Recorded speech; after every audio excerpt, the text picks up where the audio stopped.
Oh, welcome back, or welcome in general.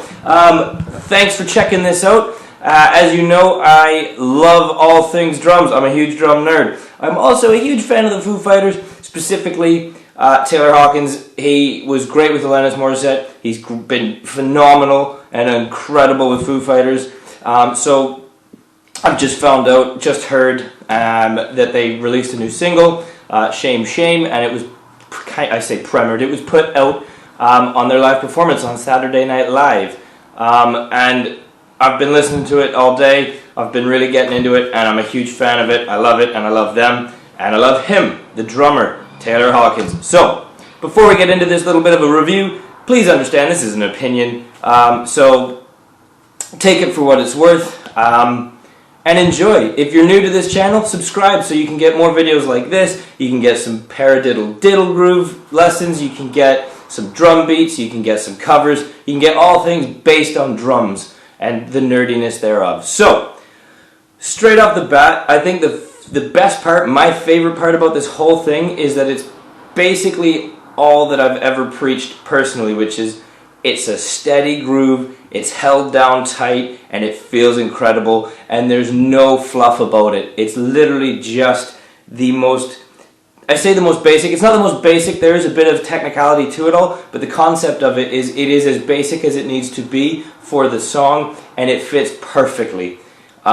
Straight off the bat, when the track turns on and when it starts going, you already, and again another favorite thing of mine, you can hear the room. So you can hear that the bass drum has life, has air. It doesn't sound choked and muffled.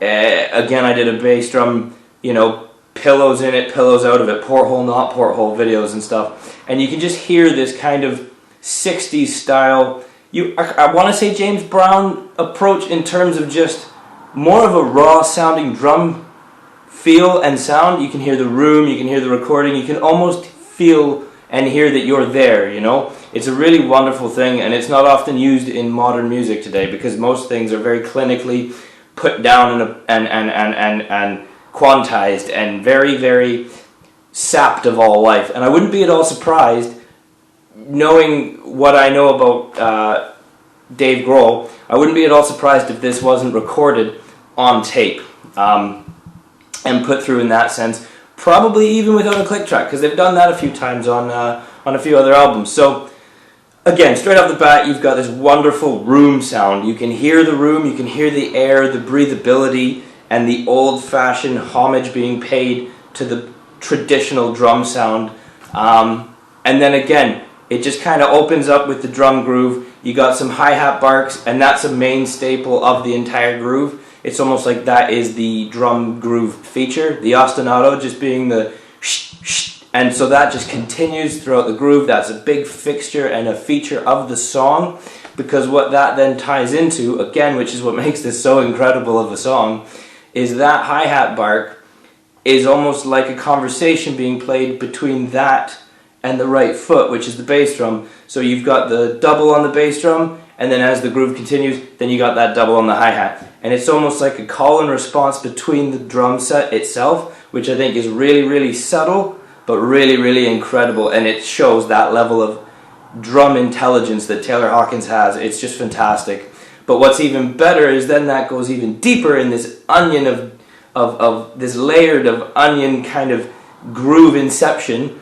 You then get the bass line mirroring instantaneously every note that he plays on the bass drum, and even he even jumps in onto that hi-hat bark. So you've got this absolute amalgamation of drum and bass linking perfectly together. Obviously he's got his passing notes and there's a bit of his own kind of indulgence, but not indulgence of detraction.